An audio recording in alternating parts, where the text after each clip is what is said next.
Hi dears, അസ്സലാമു അലൈക്കും. Welcome back to my channel. ഇന്ന് നമുക്ക് കുറച്ച് സൂയിങ് ഫൂട്ടുകളെ പരിചയപ്പെട്ടാലോ. എൻ്റെ കയ്യിലുള്ളതും ഞാൻ ഉപയോഗിക്കുന്നതുമായ കുറച്ച് ഫൂട്ടുകളാണ്. ഇതിൽ മൾട്ടി ഫങ്ഷണൽ കിറ്റ് എന്നാണ് കൊടുത്തിട്ടുള്ളത്. ഈ ഒരു കിറ്റിൽ 42 ഫൂട്ടുകളാണ് ടോട്ടൽ ഉള്ളത്. അപ്പോൾ ഞാൻ അങ്ങനെ ഒരു മുഴുവനായിട്ടൊരു കിറ്റായിട്ടാണ് ഇത് വാങ്ങിയിട്ടുള്ളത്. ഇത് നമുക്ക് ഓരോന്നായിട്ടും വാങ്ങിക്കാം കേട്ടോ. അങ്ങനെ വാങ്ങുമ്പോൾ ഒന്നിൻ്റെ റേറ്റ് വരുന്നത് 120 മുതൽ 150 രൂപ വരെയാണ്. ഞാനിങ്ങനെ 42 പീസുള്ള ഒരു കിറ്റായിട്ട് വാങ്ങിയതാണ്. ഇത് ഓൺലൈനിൽ നിന്നാണ് ഞാൻ പർച്ചേസ് ചെയ്തത്. അപ്പോൾ ഇങ്ങനെ വാങ്ങുമ്പോൾ നമുക്ക് ഇത് 949 സംതിങ് അങ്ങനെ ആയിരുന്നു അതിൻ്റെ റേറ്റ്. ഞാൻ 2 വർഷം മുന്നേ ആയിട്ടാണ് വാങ്ങിയിട്ടുള്ളത്.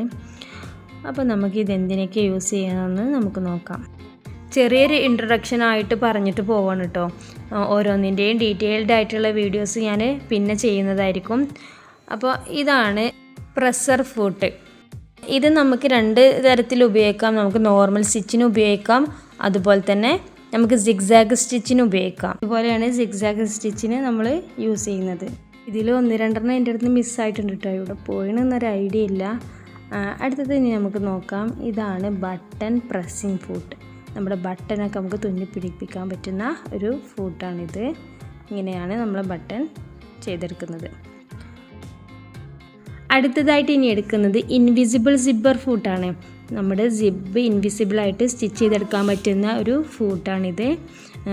ഇതൊരു പ്ലാസ്റ്റിക് മെറ്റീരിയലായിട്ടാണ് വരുന്നത് കേട്ടോ. ഇതിൻ്റെ തന്നെ ഒരു സ്റ്റീലിലും വരുന്നുണ്ട്. അപ്പോൾ ആ ഒരു ഫൂട്ടാണിത്. ഇതും അതുപോലെ തന്നെ ഒരു സിബ്ബർ ഫൂട്ടാണ് കേട്ടോ. അതുപോലെ പൈപ്പിംഗ് ചെയ്യാനൊക്കെ ഈ ഫൂട്ട് നമുക്ക് ഉപയോഗിക്കാം. ഇതിൻ്റെ 2 സൈഡിലായിട്ട് കണ്ടില്ലേ, ഇങ്ങനെ ചെറിയൊരു ഹോള് പോലെ 2 സൈഡിലുണ്ട്. നമ്മൾ നീഡിൽ അഡ്ജസ്റ്റ് ചെയ്തിട്ട് ചെയ്യാനാണ്, ലെഫ്റ്റ് റൈറ്റ് എന്നൊക്കെ ആയിട്ട് അങ്ങനെ ചെയ്തെടുക്കാൻ പറ്റിയൊരു ഫൂട്ടാണിത്. 1 സൈഡ് ഫൂട്ടായിട്ടൊക്കെ നമുക്ക് ഈ ഒരു ഫൂട്ടിനെ ഉപയോഗിക്കാം. അതുപോലെ ഞാൻ സ്ഥിരം ഉപയോഗിക്കുന്ന ഒരു ഫൂട്ടാണ് കേട്ടോ ഇത്. ഇതും പ്രഷർ ഫൂട്ടൊക്കെ ഞാൻ സ്ഥിരം യൂസ് ചെയ്യുന്നൊരു ഫൂട്ടാണ്. അതുപോലെ ഇതും ഒരു സിബ്ബർ ഫൂട്ടാണ് കേട്ടോ. നമുക്ക് സിബ്ബ് ഇൻവിസിബിളായിട്ടൊക്കെ സ്റ്റിച്ച് ചെയ്തെടുക്കാൻ പറ്റിയൊരു ഫൂട്ടാണ്. ഓരോന്നും ഓരോ ടൈപ്പിലാണ് വരുന്നത്. ഈ ഒരു ഭാഗം, താഴെ ഭാഗം കുറച്ചൊരു ഇറങ്ങിയിട്ടാണ്. അപ്പോൾ ആ ഒരു ഭാഗത്ത് നമ്മുടെ സിബ്ബ് വെച്ചിട്ടൊക്കെ സ്റ്റിച്ച് ചെയ്തെടുക്കാം. അടുത്തതായിട്ട് ഇനി എടുത്തിട്ടുള്ളത് കോഡിങ് ഫൂട്ടാണ്. ഇതിൻ്റെ പ്രത്യേകത എന്താണെന്ന് വെച്ചാൽ ഇതിൻ്റെ ഫ്രണ്ടിലായിട്ട് കുറച്ച് ഹോളുകൾ കൊടുത്തിട്ടുണ്ട്. ഇതിൽ 5 ഹോൾസാണുള്ളത്. 7 ഹോൾസിൻ്റെയും അങ്ങനെ 2 ഫൂട്ടാണുള്ളത്. അപ്പോൾ ഈ 5 ഹോൾസ് ഇല്ലേ, ആ ഹോൾസിലൂടെയൊക്കെ നമ്മൾ ത്രെഡ് കടത്തി വെച്ചിട്ട് ആ ത്രെഡിനെ ഡിസൈൻ ചെയ്തെടുക്കുകയാണ് നീഡിൽ വെച്ചിട്ട്. അപ്പോൾ ആ ഒരു ഡിസൈൻ ചെയ്യാനൊക്കെ ഉപയോഗിക്കുന്ന ഫൂട്ടാണിത്. ഇതുപോലെ ഫാബ്രിക്കിൽ ഡിസൈൻ ചെയ്തെടുക്കാൻ വേണ്ടിയിട്ടൊക്കെ ഉപയോഗിക്കുന്ന ഒരു ഫൂട്ടാണിത്. ഇതിലൊരു 8-10 ഫൂട്ടുകൾ ഞാൻ സ്ഥിരമായിട്ട് യൂസ് ചെയ്യുന്ന ഫൂട്ടുകളുണ്ട്. ബാക്കിയൊക്കെ ഉപയോഗിക്കാതെ അങ്ങനെ വെറുതെ കിടക്കുകയാണ്. ഇനി അടുത്ത ഫൂട്ട് പരിചയപ്പെടാം. ഇതാണ് ഷിയറിങ് ഫൂട്ട് അഥവാ ഗ്യാദറിങ് ഫൂട്ട് എന്നൊക്കെ പറയാം. നമ്മുടെ ഫാബ്രിക്കിനെ ഗ്യാദർ ചെയ്തിട്ട് എടുക്കാൻ വേണ്ടിയിട്ട് ഉപയോഗിക്കുന്ന ഒരു ഫൂട്ടാണ്. ചെറിയൊരു ഞൊറിവൊക്കെ കൊടുത്തിട്ട് നമ്മളിങ്ങനെ കൊടുക്കൂലേ, അപ്പോൾ അതിന് പകരം ഈ ഫൂട്ട് ഉപയോഗിച്ചാൽ ഈ ഫൂട്ട് തന്നെ സ്വയം അത് ഗ്യാദർ ചെയ്തിട്ടാണ് നമ്മുടെ ഫാബ്രിക്കിനെ കൊണ്ടുവരിക. നമുക്ക് കോട്ടൻ്റെ ഫാബ്രിക്കൊക്കെ ഈസി ആയിട്ട് ഗ്യാദർ ചെയ്തെടുക്കാൻ പറ്റിയ ഒരു ഫൂട്ടാണ്. ഇതുപോലെയാണ് ഈ ഒരു ഫൂട്ട് ഉപയോഗിച്ചെടുക്കുന്നത്. ഈ ഒരു ഫൂട്ട് കൊണ്ട് നമുക്ക് പെട്ടെന്ന് തന്നെ ഞൊറിവൊക്കെ ചെയ്തെടുക്കാൻ പറ്റും. നമ്മൾ സ്ട്രൈറ്റ് ആയിട്ട് സ്റ്റിച്ച് ചെയ്തിട്ട് നൂലൊക്കെ വലിച്ചെടുത്തിട്ട് വേണ്ട ഇങ്ങനെ ഒരു ഗ്യാദറിങ് കൊണ്ടുവരാൻ. അപ്പോൾ അതിനൊക്കെ പറ്റിയൊരു ഫൂട്ടാണിത്. അടുത്തത് ഇനി ഏത് ഫൂട്ടാണെന്ന് നോക്കാം. വൈഡ് എഡ്ജ് പ്രഷർ ഫൂട്ടാണ് കേട്ടോ ഇത്. ഇതിൻ്റെ പേര് കേട്ടാണെങ്കിൽ നിങ്ങൾ നെട്ടൊന്നും വേണ്ട കേട്ടോ. വളരെ ഈസി ആയിട്ട് നമുക്ക് എഡ്ജൊക്കെ സ്റ്റിച്ച് ചെയ്തെടുക്കാൻ പറ്റിയൊരു ഫൂട്ടാണ്. എനിക്ക് ഇഷ്ടപ്പെട്ടിട്ടുള്ള ഒരു ഫൂട്ടാണിത്. ഇതിൻ്റെ 3 സൈസിൽ അവൈലബിൾ ആണ്. 3 mm, അതുപോലെ 6 mm, 3 mm റോൾ ലൈസ്, അങ്ങനെ 3 സൈസിൽ ഈ ഒരു ഫൂട്ട് അവൈലബിൾ ആണ് കേട്ടോ. ഇതുപോലെ നമുക്ക് ഈസി ആയിട്ട് എഡ്ജൊക്കെ സ്റ്റിച്ച് ചെയ്തെടുക്കാൻ പറ്റിയൊരു ഫൂട്ടാണ്. ഓരോരോ ഫാബ്രിക്കിൻ്റെയും തിക്നെസ്സിനനുസരിച്ച് നമുക്ക് ഈ ഒരു ഫൂട്ട് ചേഞ്ച് ചെയ്ത് കൊടുത്താൽ മതി കേട്ടോ.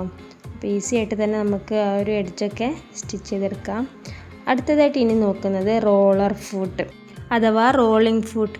ഇത് സ്റ്റിച്ച് ചെയ്യുമ്പോൾ ഇതിൻ്റെ താഴെ ഭാഗത്തായിട്ടൊരു വീല് കൊടുത്തിട്ടുണ്ട് കേട്ടോ. അപ്പോൾ അതിങ്ങനെ റോൾ ചെയ്തിട്ടാണ് ഈ ഒരു ഫൂട്ടിനെ കൊണ്ടുപോകുന്നത്. അപ്പോൾ നമ്മുടെ ലെതർ അങ്ങനത്തെയൊക്കെ സ്റ്റിച്ച് ചെയ്താൽ ഈസി ആയിട്ട് സ്റ്റിച്ച് ചെയ്തെടുക്കാൻ പറ്റിയൊരു ഫൂട്ടാണിത്. അടുത്തതായിട്ട് ഇനി എടുത്തിട്ടുള്ളത് ബീഡ്സ് ഫൂട്ടാണ്. ഇത് നമുക്ക് ബീഡ്സൊക്കെ സ്റ്റിച്ച് ചെയ്താൽ എടുക്കാൻ പറ്റിയൊരു ഫൂട്ടാണ്. ഇതിൻ്റെ താഴെ ഭാഗത്തായിട്ട് വൈഡായിട്ടൊരു ഹോള് കൊടുത്തിട്ടുണ്ട്. അപ്പോൾ അതിലൂടെ ഈ ബീഡ്സിനെ കടത്തിയെടുത്തിട്ട് നമുക്ക് സിഗ്സാഗ് പാറ്റേണിലാണ് നമ്മൾ ഈ ഒരു ഇത് സ്റ്റിച്ച് ചെയ്തെടുക്കുന്നത്. അടുത്തതായിട്ട് ഇനി എടുത്തിട്ടുള്ളത് പിൻ ടക്ക് ഫൂട്ട്. നമ്മൾ ടക്കൊക്കെ ഇട്ട് കൊടുക്കില്ലേ, അപ്പോൾ അത് ഈസി ആക്കാൻ വേണ്ടിയിട്ടുള്ള ഒരു ഫൂട്ടാണിത്. ഒരു സെയിം അളവിൽ തന്നെ ഈ ഒരു ഫൂട്ട് വെച്ചിട്ട് നമുക്ക് കുറേ ടക്കുകൾ ഇട്ട് കൊടുക്കാം. ഇങ്ങനെ ടക്ക് ചെയ്തെടുക്കാൻ വേണ്ടിയിട്ട് നമുക്ക് ട്വിൻ നീഡിൽ ആവശ്യമുണ്ട് കേട്ടോ. 2 നീഡിൽ വെച്ചിട്ടാണ് ഈ ഒരു ടക്ക് ചെയ്തെടുക്കുന്നത്. അടുത്തതായിട്ട് ഇനി എടുത്തിട്ടുള്ളത് ബട്ടൺ ഹോൾ ഫൂട്ടാണ്. നമ്മൾ ബട്ടൺ ഹോൾ ഉണ്ടാക്കി കൊടുക്കാൻ വേണ്ടിയിട്ട് ഉപയോഗിക്കുന്ന ഒരു ഫൂട്ടാണ്. ഇത് നമുക്ക് പല സൈസിലും അഡ്ജസ്റ്റ് ചെയ്തിട്ട് നമുക്ക് ബട്ടൺ അനുസരിച്ച് ഈ ഒരു ഹോളിൻ്റെ വലുപ്പവും ചെയ്തെടുക്കാം. ഈ ഒരു ഫൂട്ട് ഉപയോഗിച്ചുകൊണ്ട് ഈസി ആയിട്ട് തന്നെ നമുക്ക് ബട്ടൺ ഹോൾ ചെയ്തെടുക്കാം. ഇതിൽ എനിക്കറിയാത്തതും ഞാൻ ഉപയോഗിക്കാത്തതുമായിട്ടുള്ള കുറേ ഫൂട്ടുകളുണ്ട് കേട്ടോ. അപ്പോൾ നമ്മൾ വാങ്ങിയപ്പോൾ അങ്ങനെ സെറ്റായിട്ട് വാങ്ങിയതാണ്. അപ്പോൾ ഓരോന്നായിട്ട് നമ്മൾ വാങ്ങുമ്പോൾ നമുക്ക് ഒന്നും കൂടെ റേറ്റ് കൂടും. ഇതിലിപ്പോൾ ഞാൻ എടുത്തിട്ടുള്ളത് ഡാണിങ് ഫൂട്ട്, അതുപോലെ blind stitch foot, knit foot, overcast foot, അങ്ങനെ എന്തൊക്കെ കുറേ ഫൂട്ടുകളുണ്ട്. അപ്പോൾ ഞാൻ അതൊന്നും ഉപയോഗിച്ച് നോക്കിയിട്ടില്ല. അപ്പോൾ ഓരോന്നിൻ്റെ ആയിട്ടുള്ള ഡീറ്റെയിൽഡ് ആയിട്ടുള്ള വീഡിയോ ആയിട്ട് ഞാൻ പിന്നെ ചെയ്യുന്നതായിരിക്കും. ഇതുപോലുള്ള ഒരു ബോക്സ് ആയിട്ടാണ് നമുക്ക് കിട്ടുന്നത്. അപ്പോൾ നമുക്കിതിനെ സൂക്ഷിച്ചെടുത്ത് വെക്കാനും ഒന്നും കൂടെ ഈസിയാണ്. മറ്റേത് നമ്മുടെ അടുത്ത് നിന്ന് അവിടെയും ഇവിടെയൊക്കെ ഇട്ട് മിസ്സായി പോകാനും ചാൻസ് ഉണ്ട്. അതുപോലെ ബോക്സിൻ്റെ പുറത്തായിട്ട് ഫൂട്ടുകളും അതിൻ്റെ പേരും മെൻഷൻ ചെയ്തിട്ടുണ്ട്. അപ്പോൾ നമുക്ക് ആ ഒരു പേര് വെച്ചിട്ട് യൂട്യൂബിലൊക്കെ സെർച്ച് ചെയ്ത് നോക്കിയാൽ എന്തിനാ ഉപയോഗിക്കുന്നതൊക്കെ നോക്കാൻ പറ്റും. അതുപോലെ ഈ ഒരു കിറ്റിൽ 4 സിബ്ബർ ഫൂട്ടുകളാണ് വന്നിട്ടുള്ളത്. 4 ടൈപ്പിലാണ് കേട്ടോ വന്നിട്ടുള്ളത്. അപ്പോൾ നമുക്ക് ഏതാണ് കംഫർട്ടബിൾ എന്ന് വെച്ചാൽ അത് വെച്ചിട്ട് ചെയ്യാം. ഞാനിതിൽ 3 യൂസ് ചെയ്തിട്ടുണ്ട്. പിന്നെ ഈ താഴെയുള്ളത് ഞാൻ യൂസ് ചെയ്തിട്ടില്ല. ഇതിൻ്റെ പ്രത്യേകത എന്താണെന്ന് വെച്ചാൽ നമുക്ക് പെട്ടെന്ന് തന്നെ ഈ ഫൂട്ട് ജോയിൻ ചെയ്യാനും റിമൂവ് ചെയ്തെടുക്കാനൊക്കെ വളരെ ഈസിയാണ്. നമ്മൾ നോർമൽ സ്വിങ് മെഷീനൊക്കെ ആണെങ്കിൽ നമുക്ക് സ്ക്രൂ ഒക്കെ അയച്ചെടുത്തിട്ട് വേണ്ടേ. അപ്പോൾ ഇത് എന്ന് പറഞ്ഞാൽ പെട്ടെന്ന് തന്നെ നമുക്ക് ജോയിൻ ചെയ്ത് കൊടുക്കാം. അതുപോലെ സിംഗറിൻ്റെ, ജെനോമി, ബ്രദർ ഈ ഒരു സ്വിങ് മെഷീനൊക്കെ ഇത് ഉപയോഗിക്കാം. അപ്പോൾ ഇതിൻ്റെയൊക്കെ ഡീറ്റെയിൽഡ് ആയിട്ടുള്ള വീഡിയോസുമായിട്ട് ഞാൻ വീണ്ടും വരുന്നതായിരിക്കും. അപ്പോൾ അത്രേ ഉള്ളൂ. Thank you. ബൈ.